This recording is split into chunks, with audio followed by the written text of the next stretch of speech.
Welcome to Sri Ganesh Classes, the learning hub for all MCOM students. At Sri Ganesh Classes, we focus on clarity, concept-based learning and exam-oriented preparation. આ platform ખાસ Saurashtra university અને નરસિંહ મહેતા યુનિવર્સિટીના MCom વિદ્યાર્થીઓ માટે બનાવ્યું છે, જેથી તેઓ વિઝ્યુઅલ લર્નિંગ દ્વારા વિષયને વધુ સારી રીતે સમજી શકે છે. Stay consistent, stay focused and keep learning your knowledge. Let's begin today's session, Unit 2, Analysis of Variable with Sri Ganesh Classes. Unit 2 analysis of variable. તો વિદ્યાર્થી મિત્રો, હવે આ જે યુનિટ છે એમાં આપણે સમજાવીશું કે કેવી રીતે વેરિયેબલ એકબીજા સાથે સંબંધિત છે, કે બદલાય છે અને રિસર્ચના પરિણામો પ્રભાવિત કરે છે. By the end of this session you will be able to analysis data patterns and apply suitable situation tools.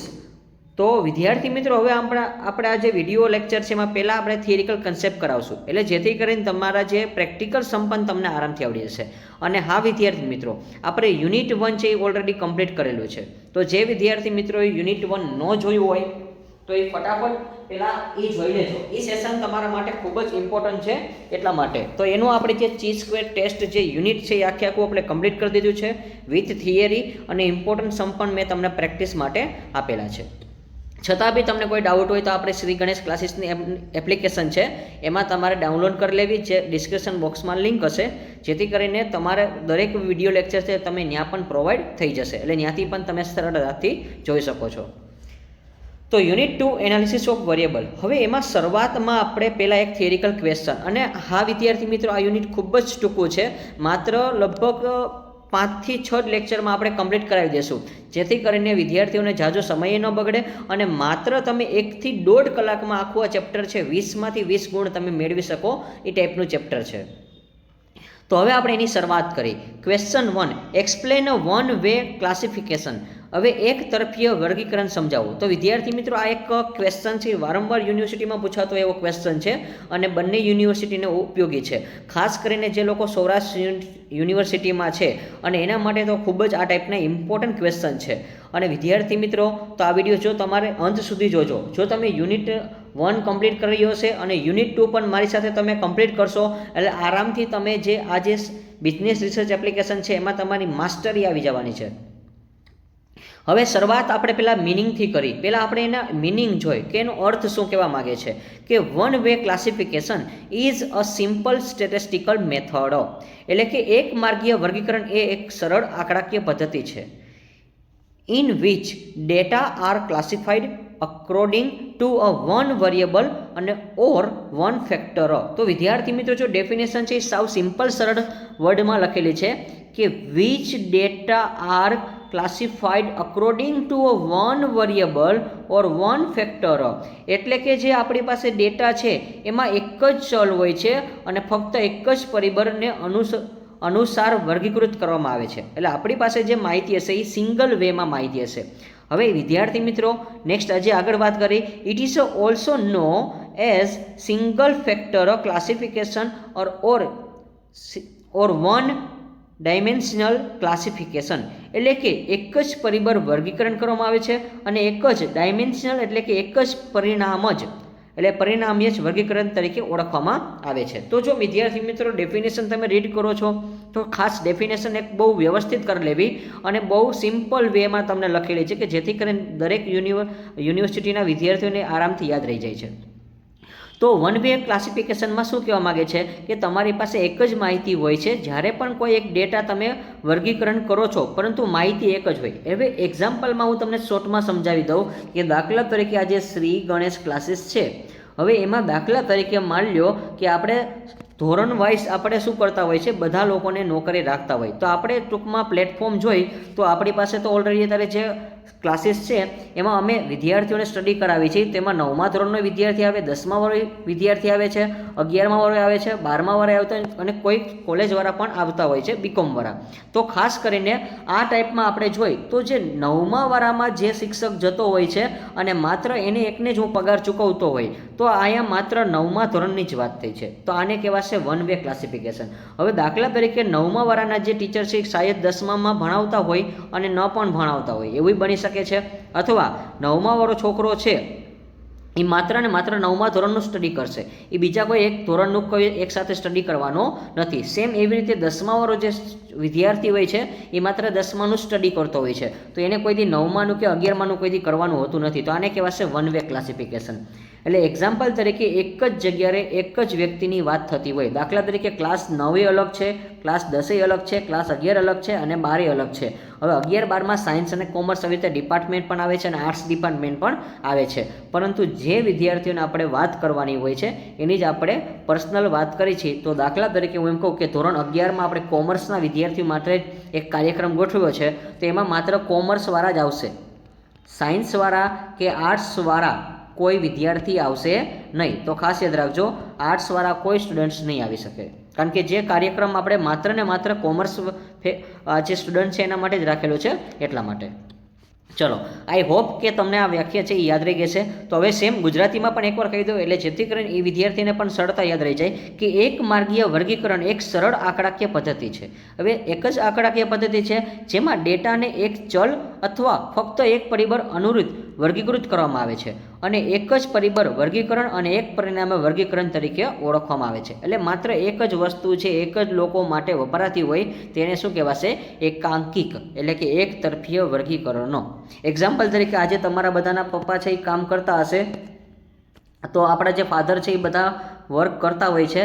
તો માની લો કે ઘરમાં ઘણીવાર એવું થાય છે કે આપણા પપ્પા જ એક કામ કરતા હોય છે, તો એ બધા એક્સપેન્સ આપે છે. દૂધવાળાને પૈસા આપે છે, શાકવાળાને પૈસા આપે છે, પછી તમારા મધરને પૈસા આપે છે, તમને પૈસા આપે છે, અને હા કાંઈ પણ ટૂંકમાં એના પોતાના એક્સપેન્સ તો એ પણ પોતે જ પે કરે છે.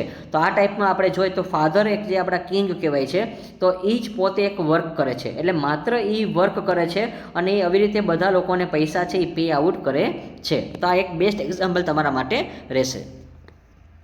નેક્સ્ટ વિદ્યાર્થી મિત્રો, હવે આમાં આપણે થોડુંક એને ઇમ્પોર્ટન્સ વિશે વાત કરી કે અહીંયા તમારે એક શોર્ટ નોટ સ્વરૂપે પૂછાશે અને ક્વેશ્ચન બહુ ટૂંકું હશે, એટલે 10 માર્કમાં તમને આરામથી પૂછી શકે છે અથવા તો 5 માર્કમાં પૂછી શકે છે. આ ટાઈપના ક્વેશ્ચન હોય છે, પણ આમાં બહુ ડીપમાં ન લખતા, કારણ કે આમાં એટલું બધું આવતું જ નથી એટલા માટે. હવે in this method the data are divide into a difference classes. હવે જો અહીંયા જો કીધું છે ડિફરન્સ ક્લાસીસ, તો જો અહીંયા ડિવાઇડેડ અહીંયા 2 ભાગમાં વેચવામાં આવે છે એવું કહી જ દીધું છે. અને હા, categories base on one characteristics, અને આપણે માત્ર એક જ લક્ષણને ધ્યાનમાં લેવાનું છે. કેરેક્ટરિસ્ટિક્સ વન કેરેક્ટરિસ્ટિક, જો અહીંયા ચોખ્ખું લખ્યું છે વન કેરેક્ટરિસ્ટિક્સ. સચ અ એજ, કે કોઈની આપણે એજ જોવાની છે, ઇન્કમ જોવાની છે, એજ્યુકેશન જોવાનું છે, સેલ્સ જોવાનું, સેલ્સ રીઝન જોવાનું છે અને પ્રોડક્ટ્સ ટાઈપ્સ જોવાના છે. તો એ જો વિદ્યાર્થી મિત્રો ચોખ્ખું કીધું છે કે આ પદ્ધતિ તમે જે ભણો છો એમાં માત્ર કાં તો ઉંમરને ધ્યાનમાં લેવાય છે. દાખલા તરીકે હું એમ કહું કે વસ્તી ગણતરી થાય છે, તો વસ્તી ગણતરીમાં માની લો કે ઉંમર ધ્યાનમાં રાખવી હોય તો હું એમ કહું ભાઈ 1 થી 15 વર્ષના બાળકો કોને કહેવાય છે, ત્યાર પછી 16 થી લઈને જે 60 વર્ષના હોય છે એ વ્યક્તિ કોણ કહેવાય છે, અને 60 વર્ષની ઉપરના હોય છે એ બધા સિનિયર સિટીઝન કહેવાશે. 60 ઉપરના જે બધા હોય છે એ કેવા કહેવાશે? Senior citizen. અને બાળકોની ગણતરી કરી તો 1 થી 15 વર્ષના હોય છે એને જ બાળક કહેવાશે, અને 16 થી 14 વર્ષના જે લોકો છે. પરંતુ હવે તેવા લોકોની આપણે ગણતરી કરી છે, તો ખાસ તમારે યાદ રાખવાનું છે કે આ બધા જે વિદ્યાર્થીઓને અલગ અલગ ક્લાસમાં વેચવામાં આવે છે.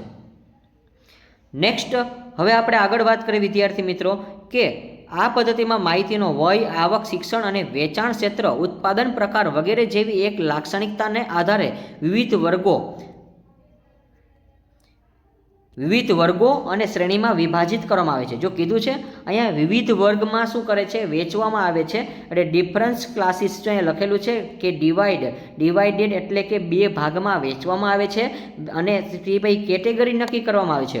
દાખલા તરીકે હું એમ કહું કે ભાઈ તમે બોયઝ છો, તો બોયઝમાં આપણે પ્રકાર પડી શકે છે કે ઘણા લોકોની આપણે બોયઝ માની લો કે એક ક્લાસ છે આપણે દાખલા તરીકે એક ક્લાસની વાત કરી કે હું એમ કહું કે ધોરણ 10માં આપણે એક વ્યક્તિ છે, હવે બધા લોકોની આપણે શું કરવાની છે, ઉંમર ગણવાની છે. તે પછી ધોરણ 9માં જે ભણતા હોય એની ઉંમર ગણવાની છે, ધોરણ 11માં ભણતા હોય એની ઉંમર ગણવાની છે, અને ધોરણ 12માં પણ સ્ટડી કરતા એની આપણે ઉંમર ગણવાની છે. તો જો બધા વિદ્યાર્થીઓની અલગ અલગ એજ હોઈ શકે છે, તો ટૂંકમાં માની લો કે ક્લાસ એક ક્લાસીસ એક છે, એટલે સ્કૂલમાં બધા લોકો સ્ટડી એક સાથે કરે છે, એટલે કે એક અલગ અલગ વર્ગમાં કરે છે, પરંતુ બધાની એજ કેવી છે, ડિફરન્સમાં હોય છે. એટલે અહીંયા માત્ર સિંગલ માહિતી ધ્યાનમાં લેવાની છે. પછી શિક્ષણ હોય છે, પછી દાખલા કે આપણે શિક્ષણ તમે જેટલું એજ્યુકેશન મેળવો છો એટલું કોઈ ન પણ મેળવી શકે. ઘણા લોકો અત્યારે તમે M.Com કરો છો તો ઘણા લોકોએ માન્યો કે તમારા જ કોઈ ફ્રેન્ડ સર્કલ હોય છે, એ લોકોએ માન્યો કે B.Com અથવા BBA કરીને મૂકી દીધું હોય છે, અથવા તો માની લો BCA કરીને મૂકી દીધું હોય છે. તો આને આ ટાઈપનું આપણે વન વે ક્લાસિફિકેશન કહેવાય કે તમે જેટલું સ્ટડી કરો છો એટલું કોઈ ન પણ કરી શકે છે. પછી સેલ્સ રીઝન છે કે ઉત્પાદન ક્ષેત્રમાં તમે કેટલું વેચાણ ક્ષેત્ર કરો છો. તો આ ટાઈપમાં આપણે શું કરીએ છીએ, અલગ અલગ એક પ્રકારના વિભાજિત કરીએ છીએ. અને લાસ્ટમાં હવે કે આ જે ક્વેશ્ચન છે એમાં આપણે એક્સપ્લેન કરી કે ઉદાહરણ સાથે. અહીંયા એક ઉદાહરણ આપેલું છે, if V classify a group of employees according to there department. એટલે કે જો કર્મચારી તેમના વિભાગમાં કામ કરે છે, જેમ કે ફાઇનાન્સ, HR અને માર્કેટિંગ, અને એટલે ટૂંકમાં અલગ અલગ કામ કરે છે, it is a one way classification because one or one factor. તો જો માત્ર વન ઓર વન ફેક્ટર જ કીધું છે કે ડિપાર્ટમેન્ટ કીધું છે અને કન્સિડર કીધું છે. તો ખાસ યાદ રાખજો, one factor, department is consider, કે જો કર્મચારી તેમના વિભાગમાં, નાણાં વિભાગમાં કામ કરે, માનવ સંસાધનમાં કામ કરે કે માર્કેટિંગમાં કામ કરે છે. જો અહીંયા વિભાગની અંદર પેટા વિભાગ છે, પહેલો, બીજો ને ત્રીજો, તો એ પ્રમાણે જે વર્ગીકૃત કરવામાં આવે છે તો એક માર્ગીય વર્ગીકરણ કહેવામાં આવે છે. અને અહીં માત્ર એક પરિબળ અને વિભાગ અને ધ્યાનમાં લેવામાં આવે છે. અને જો અહીંયા મેં તમને શોર્ટમાં એક એક્ઝામ્પલ પણ સાથે બનાવી દીધું છે. અને તમે આમાં એક્ઝામ્પલ તો ઘણા બધા આવે છે, લોટ ઓફ ક્વેશ્ચન આવી શકે છે કે લોટ ઓફ એક્ઝામ્પલ આવી શકે, તમારે જે લેવો હોય તે લઈ શકો છો. નેક્સ્ટ હવે આપણે પર્પસ જોઈ લઈ, જે લાસ્ટ વર્ડમાં છે એ. હવે પર્પસ એટલે આપણે હેતુ પણ કહી દીધું કે આનો હેતુ શું છે, ધ મેઇન પર્પસ. હવે આનો મેઇન પર્પસ શું છે, તો કે one way classification is organised and simplify the data so that it can be easily understand and analysis. એટલે કે એક માર્ગીય વર્ગીકરણનો હેતુ આંકડાઓને સુવ્યવસ્થિત કરવાનો છે અને સરળ રીતે સમજવાનો, રજૂ કરવાનો હોય છે, જેથી તેને સરળતાથી અભ્યાસ અને વિશ્લેષણ કરી શકાય છે. હજી એકવાર કહું છું કે એક વર્ગીકરણનો હેતુ શું છે કે એને આંકડાઓ જે આપે છે એને સુવ્યવસ્થિત અને સરળ રીતે રજૂ કરવાનો છે, જેથી અભ્યાસથી એને સરળતાથી એને વિશ્લેષણ કરી શકાય છે. હવે અહીંયા એક એક્ઝામ્પલ આપું છું વિદ્યાર્થી મિત્રો, કે એક્ઝામ્પલ પણ આપું છું, અને આ ટાઈપના તમારે સમ છે એ 20 માર્કમાં કે 10 માર્કમાં પૂછાઈ શકે છે કે 15 માર્કમાં પૂછાઈ શકે છે. હવે જો અહીંયા મેં તમને હમણાં એક એક્ઝામ્પલ આપ્યું તો એ જ એક્ઝામ્પલ ઉપરથી આપણે નંબર બનાવી દીધા છે કે ડિપાર્ટમેન્ટ અને નંબર ઓફ એમ્પ્લોય. તો ડિપાર્ટમેન્ટમાં આપણે માની લો કે કુલ આપણી પાસે ડિપાર્ટમેન્ટમાં 60 વ્યક્તિ છે, પરંતુ ફાઇનાન્સમાં 20 વ્યક્તિ છે, HRમાં 15 વ્યક્તિ છે અને માર્કેટિંગમાં 25% છે. તો આ રીતે જે આપણે એમ્પ્લોયની ગણતરી કરી છે તો એ રીતે આપણે શું કરવાય છે, એમાં અલગ અલગ પેટા વિભાગ પાડ્યા છે. હવે હજી આની અંદર જો મારે અલગ અલગ પેટા વિભાગ પાડવા હોય તો હું પાડી શકું છું. તો હજી આની અંદર દાખલા કે હું એમ કહું કે ભાઈ કેટલી ગર્લ્સ વર્ક કરે છે અથવા તો કેટલા બોયઝ વર્ક કરે છે, તો આની અંદર પેટા વિભાગ જે પડતા હશે એને શું કહેવાશે, વન વે ક્લાસિફિકેશન. તો વિદ્યાર્થી મિત્રો, અહીંયા જે મેં તમારો જે ક્વેશ્ચન છે એ આખો કમ્પ્લીટ કરાવેલો છે. અને હા, જો તમને વિડીયો ખરેખર ગમ્યો હોય તો ખરેખર આ ચેનલને તમે લાઇક કરજો અને સાથે સાથે સબસ્ક્રાઇબ કરજો. અને હા વિદ્યાર્થી મિત્રો, કોમેન્ટ કરવાનું કોઈ ભૂલશો નહીં, કારણ કે જે પ્રમાણે તમે કોમેન્ટ કરશો તે પ્રમાણે અમને ખૂબ જ યોગ્યતા લાગશે, અને એ પ્રમાણે તમારા જે વિડીયો છે આપણે ઓલ ટાઈમમાં કવર કરી દઈશું, એટલે જેથી કરીને તમે આરામથી રિવિઝન કરશો.